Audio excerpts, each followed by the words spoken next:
Right now in Chicago, fear is spreading fast. ICE agents are back on the streets, knocking on doors, questioning people, and detaining anyone they suspect doesn't belong. But here's the twist. Some of the same Latino voters who once proudly said, "I'm voting for Trump," are now realizing the weight of that decision. They believed they were safe, that following the rules and chasing the American dream would protect them. But today, many are discovering that in a system built on hierarchy and control, no one's truly exempt. This isn't just about politics, it's about power, identity, and what happens when the system you supported turns its gaze on you. As many of you already know, ICE agents have returned to Chicago, and they are making their presence felt across the city. Reports suggest they've been actively searching for undocumented individuals, leading to a growing wave of deportations. Chicago has long been considered a major hub for immigrants without legal status, and the renewed enforcement efforts appear to be connected to shifting political tides, particularly the re-emergence of Donald Trump's influence. Now, while it's often said that Trump gained support primarily from white voters, and even a portion of the black community, one group that played a surprisingly significant role in his election were Latino voters. This dynamic highlights an important truth: not everyone within minority communities shares the same perspective. Many Latinos and Hispanics who immigrated to the United States through legal channels often express frustration over the situation. They argue that they worked tirelessly, followed the rules, and earned their citizenship, but others bypassed the process entirely. In cities like Chicago and Los Angeles, some residents feel that undocumented immigration is straining neighborhoods and creating tension within Hispanic communities themselves. To them, it's about fairness, responsibility, and national identity. A belief that real Americans should not have to bear the burden of those who refuse to play by the same rules. It's a complex issue, one that reveals just how divided opinions can be, even among those who share cultural roots and similar life experiences. Many people might not have seen this coming, but comedian Cory Hulcom, a Chicago native, decided to ask a tough question that struck a nerve, especially among Hispanic communities in his city. Addressing his Mexican brothers and sisters, Holcomb recalled a time when he noticed a surprising trend: many Latinos proudly supporting the Republican Party. He remembered the early days of Donald Trump's first election, when a number of Mexican Americans openly said, "I'm voting for Trump." At the time, Holcomb didn't push back. He simply observed, unsure of what to make of it. But now, he suggests, the reality may have shifted. Those same individuals who once championed that political choice might be feeling the weight of it today. With ICE agents patrolling neighborhoods and people being detained unexpectedly, the sense of safety that once existed is beginning to fade. Holcomb questioned what it must feel like to live in constant fear, to walk to the corner store and wonder if you'll even make it back. He took it further, painting a chilling picture: individuals being seized, black-bagged, and disappearing without a trace. And while deportations are typically assumed to send people back to Mexico, Holcomb's point was more symbolic: that people could be displaced, uprooted, and stripped of belonging altogether. His message carried a lesson about choices and consequences. He called it karma, a reminder that sometimes aligning with a movement that doesn't protect your community can come back to harm you. Holcomb even drew parallels to segments of the black community who have supported parties that don't necessarily serve their best interests. But this moment, he said, stood out to him.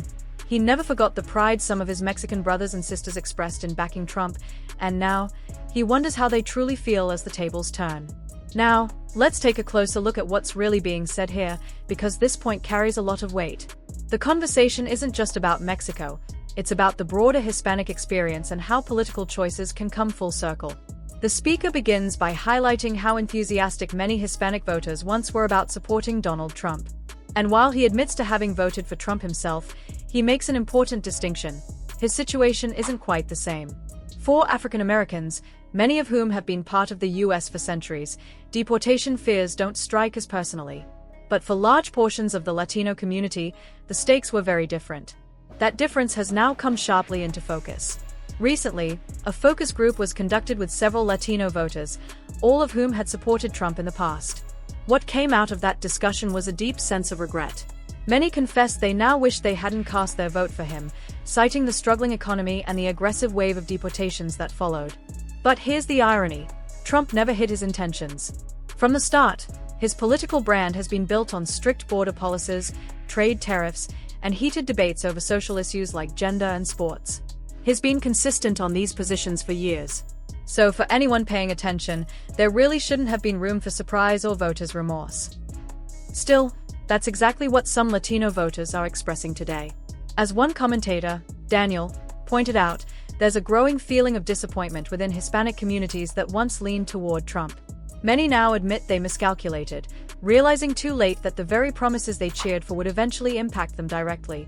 And perhaps most strikingly, as the deportation efforts intensified, some Latinos began warning Black Americans that they might be next, a sobering reminder of how quickly political tides can turn, and how easily one group's silence can become another's cautionary tale. Much of what's happening now stems from fear that has spread through immigrant communities who never imagined they'd be directly affected. Many people didn't realize that under these policies, their co-workers, neighbors, or even close friends might one day be detained or deported. It's easy to overlook those consequences when you assume they won't touch your own life. For some, that mindset came from a sense of separation, a belief that, well, I'm not Black, so this isn't my problem. But that thinking misses a crucial truth. Injustice, no matter where it lands, eventually ripples outward.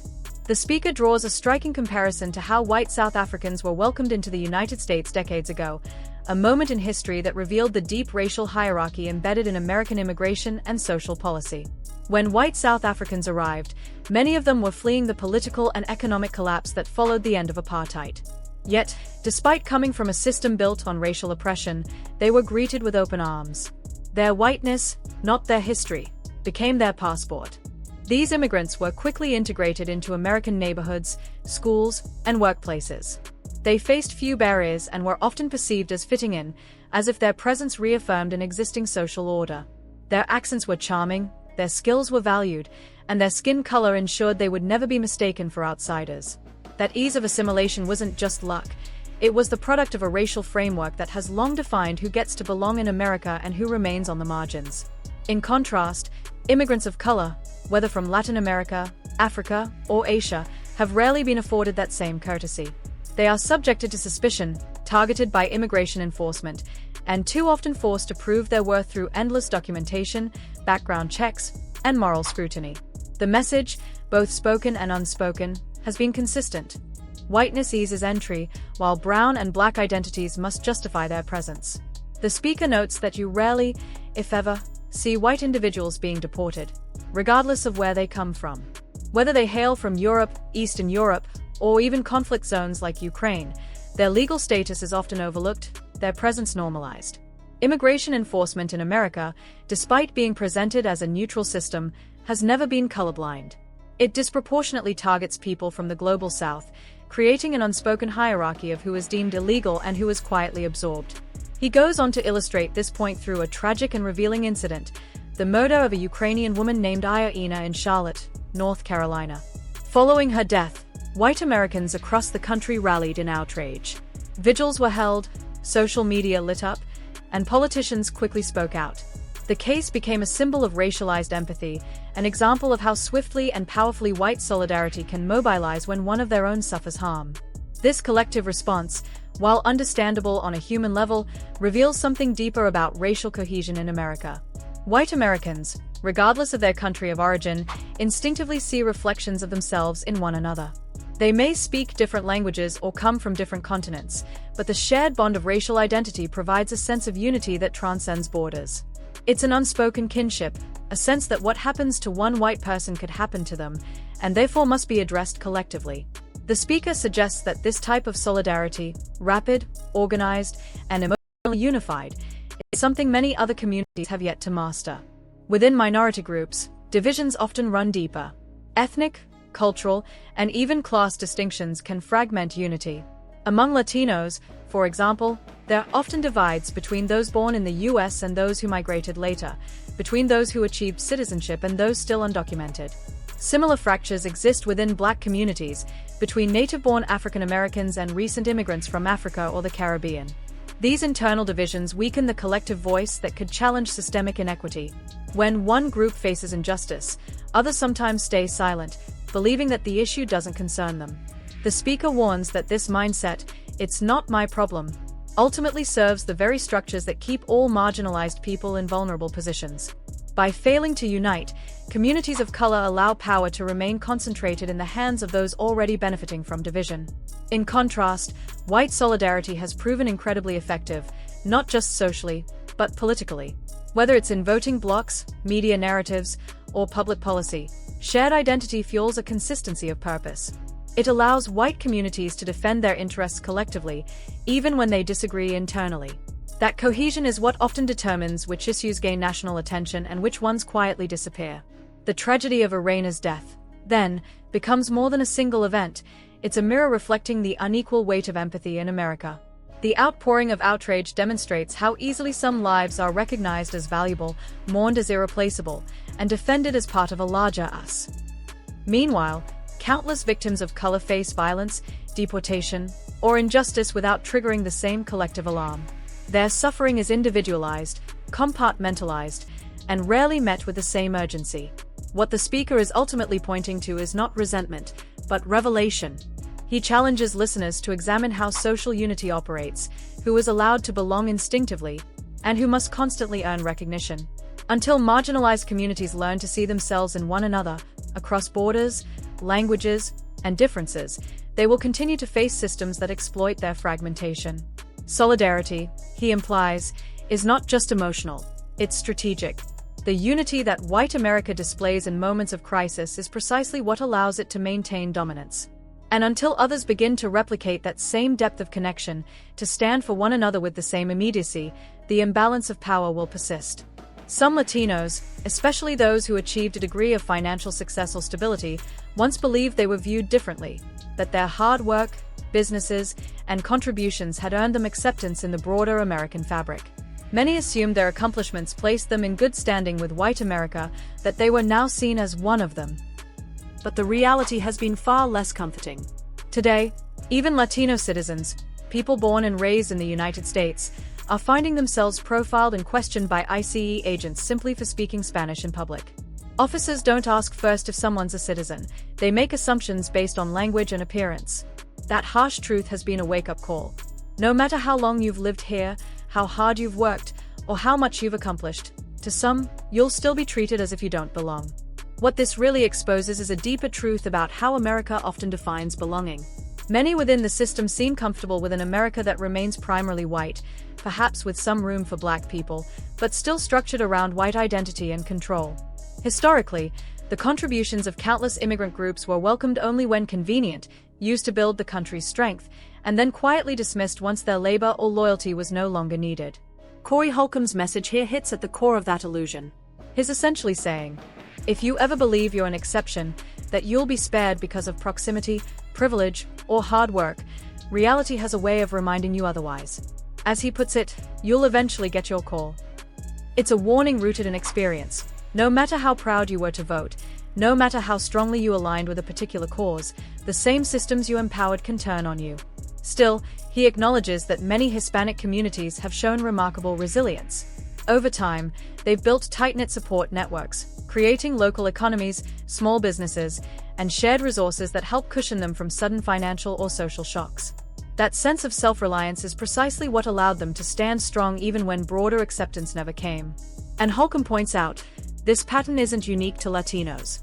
Arab communities, among others, have faced similar realities, recognizing that no matter how much they contribute, full acceptance by white America often remains out of reach. He draws a powerful comparison to Dubai and the United Arab Emirates. Once a stretch of desert, the UAE transformed itself into a global powerhouse, not by seeking outside approval, but by believing in its own vision. They chose leadership over validation, building an empire from within. Holcomb's underlying message is clear. Progress begins when communities invest in themselves, rather than waiting for others to open the door. No community wants to be controlled by another, yet history shows that the moment you start believing you've made it, reality has a way of humbling you. That truth applies to everyone, including Black Americans. The moment you start to feel fully accepted or immune to the system, someone will inevitably remind you that your position is conditional. Take, for example, Brandon Tatum, a well-known conservative influencer. He's built a lucrative career, earning substantial income not only from YouTube but also from his political affiliations and outspoken support for certain right-wing causes, including Israel. No one can deny that he's achieved success and visibility. Yet, his recent decision to comment on the Israel-Palestine conflict has stirred controversy, partly because it reveals how easily someone can overstep when engaging in issues beyond their lane. The broader point here is deeper than one man's choices. It's about what happens when individuals or communities start believing they are fully accepted within a system that was never designed for their ownership. The harsh truth is that, in America, full control still lies within the hands of the white majority. And as long as that remains the case, the political, cultural, and economic hierarchy will continue to favor them. Every so often, attention may shift, a nod to Latino voters here, a focus on black communities there, but power consistently gravitates back to the same center. The real weight still rests in the hands of Middle America, the heartland, the Nebraskas and Midwestern strongholds, where traditional power structures remain largely intact. It's a reminder that visibility is not the same as influence, and participation does not equal power. Until the nation's demographic reality truly shifts, every other group will continue to find itself negotiating space within a system built long before their inclusion was ever considered. When you really look at how power works in America, it always circles back to the same regions, the heartland. Places like Nebraska, Illinois, Utah, the Dakotas, Texas, Ohio, and Michigan, those predominantly white, Middle American states, remain the foundation of the political and cultural. Whether it's elections, policy, or national identity, leaders continue to shape their strategies around these areas. It's simple math. That's where the core voting power lies. And here's the reality check. If you've started believing that wealth or status automatically grants acceptance into that circle, you're mistaken. Money doesn't equal belonging. You can build a business, gain influence, or even reach financial success, but that doesn't mean you're being embraced as part of the inner community. You might be celebrated for your achievements, yes, your innovation, your work ethic, your tax contributions, but that doesn't translate to cultural acceptance. It doesn't mean they want you living next door, marrying into their families, or shaping their traditions. It simply means you become useful within a system that rewards productivity and compliance. But usefulness is not the same as equality. That's one of the hardest truths many people eventually come to realize. You can serve a system faithfully, contribute to its growth, and even become one of its most productive participants, yet still find yourself standing outside its gates when real power is distributed.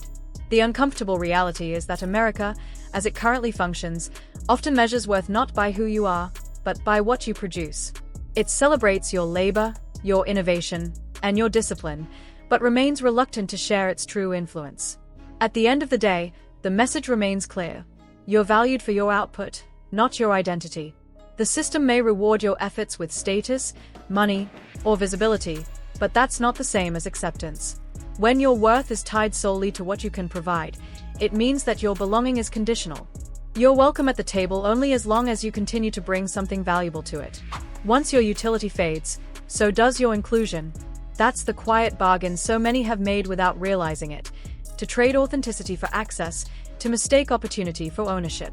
You may contribute to the system, but you're not the center of it. The machinery of power keeps spinning around the same axis it always has, one that privileges whiteness, protects its own, and resists any genuine redistribution of authority. Your voice, your vote, your cultural perspective, they all matter, but only up to a point. They are secondary to the priorities of the white majority that continues to define America's political, social, and economic identity.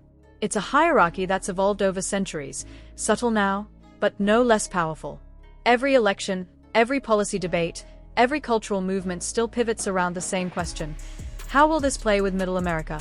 And Middle America, more often than not, still looks, thinks, and votes white. For immigrants, minorities, and people of color who have worked tirelessly to prove their value, this truth can feel like betrayal. The system invites you to participate, to build, to pay taxes, to fight wars, to innovate. Yet when it comes time to redefine who belongs, the door quietly closes. You can live your whole life in service of a country that never fully sees you as part of its core. And when the system decides it's time to tighten its boundaries again, to reassert control, to remind everyone who holds the keys, the first to feel the squeeze are always the outsiders. The immigrants, the minorities, the foreign friends. They become convenient scapegoats in times of uncertainty, symbols of what's wrong with the nation rather than reflections of its promise. History repeats this cycle with brutal consistency.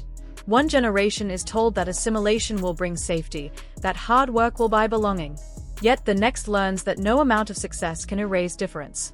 Whether it's through deportation drives, voter suppression, or cultural exclusion, the message is consistent. You may be part of the workforce, but not the power force. It's a harsh reminder that proximity to privilege is not the same as inclusion. Standing near power doesn't mean you share in it. Being praised by a system doesn't mean you're protected by it.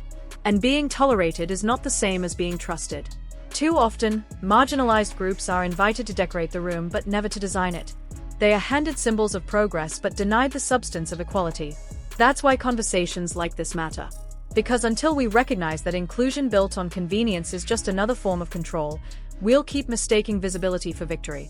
The true test of equality isn't whether few can rise, it's whether the structure itself allows everyone to thrive without having to surrender their identity in the process. In the end, every community has to ask itself a difficult question: what kind of acceptance are we chasing? Is it the kind that comes with real respect, or the kind that lasts only as long as we stay useful? True belonging requires more than contribution. It demands recognition, representation, and shared ownership of the future. So, what do you think? Because this conversation isn't just about race or politics, it's about power, purpose, and perspective. It's about understanding where we stand, who benefits, and who gets left behind when the system redraws its lines. This has been your boy Jackson, back again with another take. And as always, we're here to have the real conversations, the ones that go beyond the surface.